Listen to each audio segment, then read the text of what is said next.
অংকিতা আজি আমাৰ বৰ্ণটো হৈছে এ আৰম্ভ কৰোঁ আমি যে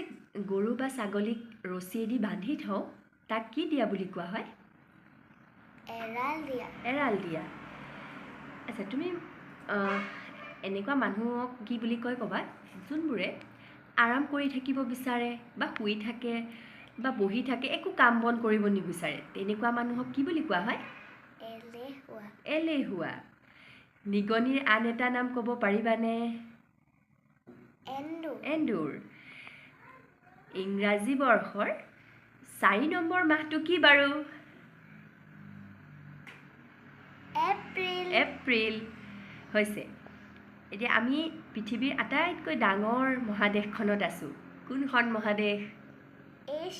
এছিয়া বতাহ কোন দিশত বলিছে আৰু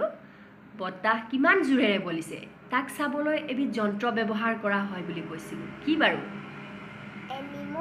এনিমোমিটাৰ হৈছে আৰু এটা শেষৰ প্ৰশ্নলৈ আহিছোঁ